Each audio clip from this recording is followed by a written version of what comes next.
सोमनाथ मंदिर हर भारतीय को भाव विभोर करता है। सन्यासी रूप धारण करने के बाद 1890 के दशक में स्वामी विवेकानंद भी सोमनाथ गए थे। सोमनाथ मंदिर ने उन्हें काफी ज्यादा प्रभावित किया। स्वामी विवेकानंद ने महसूस किया कि उस मंदिर के पत्थर जरूर टूटे थे, लेकिन अध्यात्म की बुनियाद काफी मजबूत थी।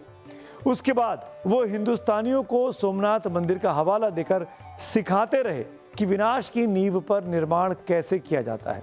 संयोग देखिए कि स्वामी विवेकानंद के समाधि लेने के 50 साल के अंदर ही सोमनाथ का भव्य मंदिर बन गया।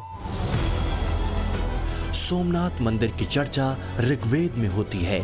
माना जाता है कि इस पहले ज्योतिर्लिंग की स्थापना चंद्रमा ने सतयुग में की थी। सतयुग में दक्ष प्रजापति की 7 कन्याओं का विवाह चंद्रदेव से हुआ था, लेकिन चंद्रदेव सबसे ज्यादा प्यार रोहिणी को करते थे। इससे दुखी होकर बाकी 6 कन्याओं ने दक्ष से इसकी शिकायत की।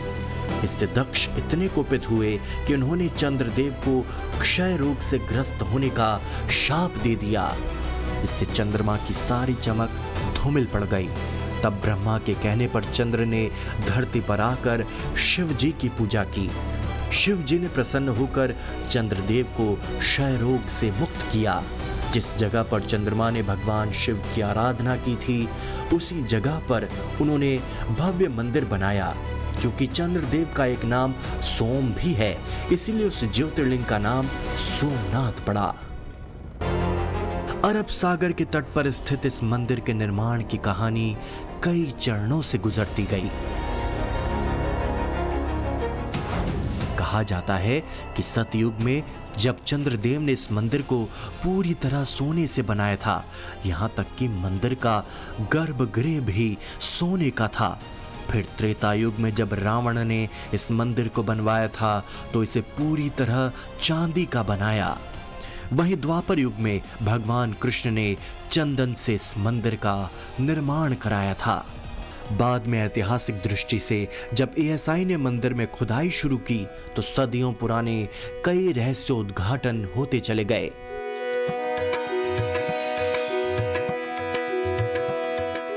मंदिर में बने स्तंभ का इतिहास 1500 साल पहले तक जाता है।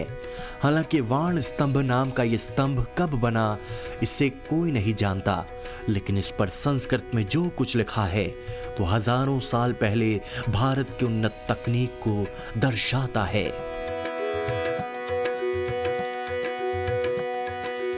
इस खंबे पर लिखा है कि आ समुद्रांत दक्षिण ध्रुव पर्यंत अबाधित ज्योति मार्ग। इसका मतलब हुआ कि सोमनाथ से दक्षिणी ध्रुव तक एक रेखा खींची जाए तो बीच में एक भी पहाड़ नहीं आता है। यानी उन दिनों भी भारत के लोगों को समुद्री मार्ग और पृथ्वी की भरपूर जानकारी थी। जिस दौर में यूरोप के लोगों को धरती समतल लगती थी, उस वक्त भी भारत की जानकारी दक्षिणी ध्रुव तक थी।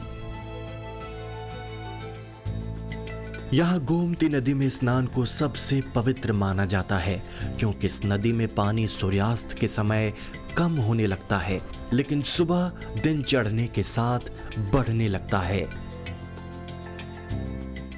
कई बार हमलों के बावजूद आज भी सोमनाथ मंदिर अपनी जगह खड़ा है। विशाल अरब सागर सोमनाथ के चरणों में रहता है। ये वो जगह है जहां पर समुद्र ने कभी भी अपनी सीमा और मर्यादा नहीं लांगी। आधी, सुनामी, तूफान कुछ भी आ जाए, समुद्र देवता सोमनाथ के पग पखार कर वापस लौट जाते हैं। यह आस्था का वो केंद्र है जिसे नफरत और बर्बरता से भरे लुटेरे कभी तबाह नहीं कर सकते। 1000 साल बाद आज भी सोमनाथ मंदिर अपनी जगह है और आज भी समुद्र विशाल अरब सागर अपनी जगह। सोमनाथ मंदिर को पहला आघात 8 जनवरी 1026 ईस्वी को लगा, जब महमूद गजनवी ने इसे लूटा। 1017 ईस्वी में अफगानिस्तानी यात्री और इतिहासकार अल बरूनी भारत आया था। अल बरूनी जब गुजरात में पहुंचा तो सोमनाथ मंदिर को भी देखा। उसके वैभव को देखकर अल बरूनी दंग रह गया। अपनी किताब में सोमनाथ मंदिर की संपन्नता और वैभव के बारे में अल बरूनी ने विस्तार से लिखा। उसने हवा में लटके शिवलिंग की चर्चा भी अपनी किताब में की। अल बरूनी की किताब को पढ़कर ही गजनवी के दिमाग में सोमनाथ मंदिर को लूटने का विचार आया। इसके बाद महमूद गजनवी भारत आया तो सीधे सोमनाथ मंदिर पर हमला बोला। मंदिर के वैभव को देखकर गजनवी दंग रह गया, खासकर हवा में लटके शिवलिंग को देखकर। उसका जो सबसे प्रमुख और सबसे मुख्य और जो सबसे ज़्यादा चर्चित और विवादित जो आक्रमण रहा है वो सोमनाथ के मंदिर पर रहा है, क्योंकि वहाँ पर आक्रमण करके उसने बहुत सारा धन जो है वो कई मन सोना वो यहाँ से लेकर गया। एक मंदिर में जो है वो बहुत 40 मन जंजीरों से बना हुआ एक महाघंटा जो है वो लटका हुआ था, जो कि सोमनाथ मंदिर की प्रसिद्धि का कारण था। उस सारे धन को और उसने जो गर्भगृह था, गर्भगृह से शिवलिंग को भी उसने हटाया, तोड़ा। अपने लुटेरे दोस्तों और सैनिकों के साथ सोमनाथ मंदिर में पहुंचते ही महमूद गजनवी ने अपना रंग दिखाना शुरू किया। उसने मंदिर में उस वक्त पूजा कर रहे लोगों की हत्या कर दी। साथ ही वो लगातार कई दिनों तक हत्या करता रहा। एक अनुमान है कि अपने उस लूट के दौरान महमूद गजनवी ने 50,000 लोगों का कत्ल किया। उसने मंदिर से सोने चांदी की लूट के लिए दरों दीवारों को तोड़ दिया। साथ ही मंदिर से सोने चांदी और हीरे जवाहरात लूटने के बाद मंदिर तोड़कर चला गया। हालांकि इस पर मतभेद हैं कि उसने असली शिवलिंग को नष्ट कर दिया या अपने साथ ले गया, लेकिन मंदिर परिसर की खुदाई में शिवलिंग या उसके अवशेष भी नहीं मिले। और यहाँ का जो शिवलिंग था उसको भी वो अपने साथ गजनी लेकर गया। उस शिवलिंग के उसने कई टुकड़े करवाए और गजनी में जो जामा मस्जिद थी, उस जामा मस्जिद की सीढ़ियों में उन शिवलिंग के टुकड़ों को रखवाया। और जो गजनी का जो शाही किला था, उस शाही किले के दरवाजे के नीचे भी, जहाँ से प्रवेश द्वार था, वहाँ पर प्रवेश द्वार के नीचे भी जो है वो उसने उस शिवलिंग के टुकड़े को रखवाया। इसका दो ही कारण था। एक तो आर्थिक तो था ही कि यहाँ से अधिक धन लूटकर वापस जाना था, और दूसरा यहाँ पर जो सनातन संस्कृति थी उसको भी नुकसान पहुंचाना था और इस्लाम का झंडा जो है वो बुलंद करना था। सोमनाथ के पवित्र मंदिर को ध्वस्त करने के बाद महमूद गजनवी वापस लौट गया, लेकिन उसका इतिहास वर्तमान के साथ कदम ताल करता है, क्योंकि उसमें किसी भी देश के लिए सबक छुपा है। महमूद गजनवी सुबुक्तगीन का पुत्र था, जो गजनी के पहले स्वतंत्र शासक के रूप में जाना जाता है। गजनवी का जन्म 971 ईस्वी में हुआ था। दुनिया में भले वो महमूद गजनवी के नाम से जाना जाता है, लेकिन गजनी के शासक के रूप में वहां के सिक्कों पर उसका नाम अमीर महमूद ही दर्ज है। महमूद गजनवी ने 999 ईस्वी से ही भारत पर लगातार हमले जारी रखा। उसने 1001 ईस्वी में पाल वंश के राजा जयपाल के विरुद्ध भीषण युद्ध किया। गजनवी घुड़सवार, सेना और कुशल सैन्य रणनीति में माहिर था। इसके कारण उसने जयपाल को बुरी तरह हरा दिया और उसकी राजधानी वह हिंद को तबाह कर दिया, जो आज का पेशावर है। हालांकि जयपाल के बेटे अनंतपाल ने अपने जीते जीत तुर्कों को लगातार चुनौती दी, लेकिन 1006 में गजनवी ने अनंतपाल को भी पराजित कर दिया। 1015 में महमूद गजनवी ने लाहौर पर कब्जा करते हुए झेलम नदी तक अपना साम्राज्य विस्तार कर लिया था। उसके बाद 1019 और 1021 में गंगा घाटी में गजनवी ने 2 बार हमले किए। 1015 के आखिर में हिमालय के तलहटी से होते हुए आगे बढ़ा और कुछ सामंती शासकों की मदद से बरन यानी बुलंदशहर के स्थानीय राजपूत शासक को हरा दिया। महमूद ने शाही और चंदेल शासकों को हराया। ग्वालियर के राजपूत राजा ने महमूद के विरुद्ध हिंदू शाही सम्राट की सहायता की थी। इसके बाद 1025 में महमूद गजनवी ने सौराष्ट्र के सोमनाथ मंदिर पर सबसे बड़ा और अंतिम आक्रमण किया। उसके बाद गजनवी अपने देश लौट गया, जहां 1030 में उसकी मृत्यु हो गई। आज महमूद गजनवी एक ऐसा नाम बन चुका है जिससे इतिहास का एक लंबा कालखंड मुंह फेर कर निकल जाता है। जिस अफगानिस्तान से वो भारत में लुटेरा बनकर आया था, उस अफगानिस्तान में ही उसकी कोई याद नहीं है। विदेश मंत्री के नाते मैं अफगानिस्तान गया था। आपको सुनकर ताज्जुब होगा, अफगानिस्तान के अपने मेजबानों से मैंने कहा मैं गजनी जाना चाहता हूं, गजनी। पहले वो मेरी बात उनकी समझ में नहीं आई, कहने लगे गजनी तो कोई टूरिस्ट स्पॉट नहीं है। मेरे हृदय में कहीं गजनी कांटे की तरह से चुभ रहा है। जब से मैंने गजनी से आए एक लुटेरे की कथा पढ़ी है और किशोरावस्था में पढ़ी है, मैं देखना चाहता था वो गजनी कैसा है। आपको सुनकर ताज्जुब होगा, महमूद गजनी का अफगानिस्तान के इतिहास में कोई स्थान नहीं है। इस मंदिर को भारत की सोने की चिड़िया क्यों कहा जाता था, इसे आप सोमनाथ मंदिर के इतिहास को पढ़कर समझ सकते हैं।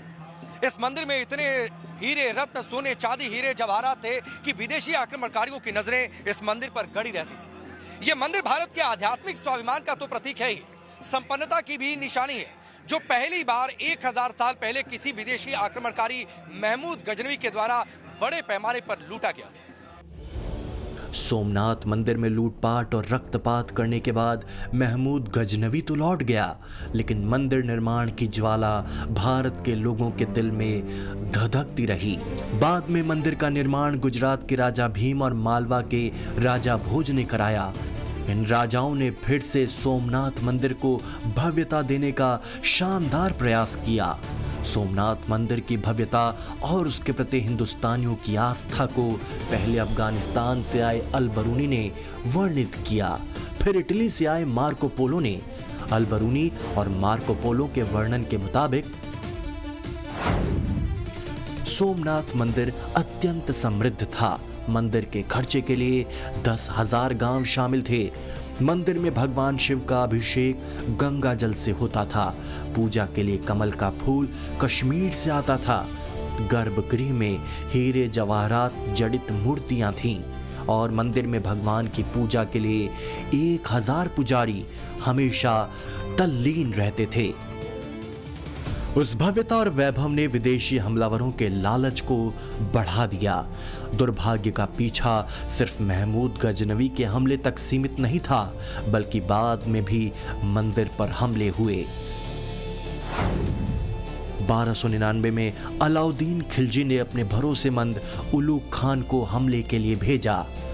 तब वाघेला राजा कर्ण ने मुकाबला किया, लेकिन खिलजी और उसकी लुटेरी फौज भारी पड़ गई।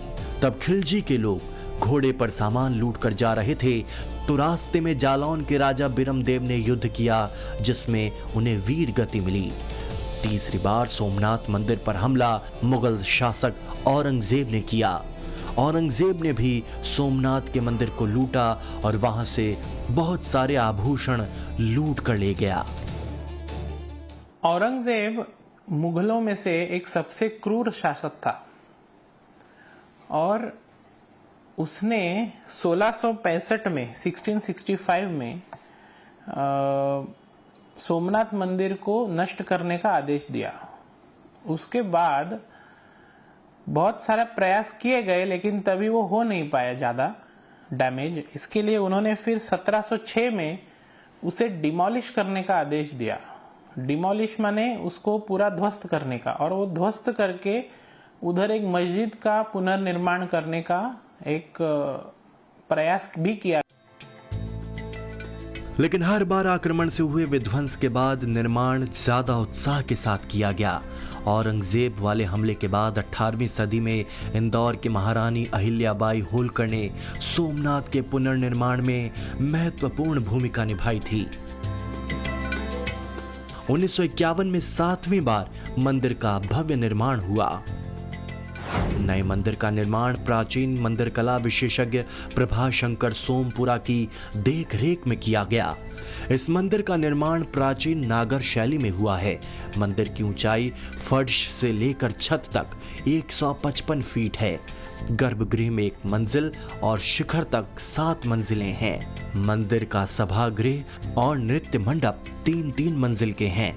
इसकी तीसरी मंजिल पर 1000 छोटी छोटी कलश आकृतियां बनाई गई हैं। गर्भगृह के कलश का वजन 10 टन है। जबकि 72 स्तंभ वाला ये मंदिर 800 साल बाद नागर शैली से निर्मित पहला मंदिर है। उस निर्माण के 75 साल पूरे हो चुके हैं।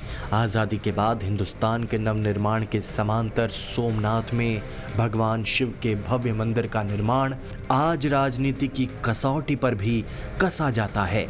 राजनीति के चश्मे से देखने वाले इसमें वोट गणित ढूंढते हैं और विश्वास के चश्मे से देखने वाले आस्था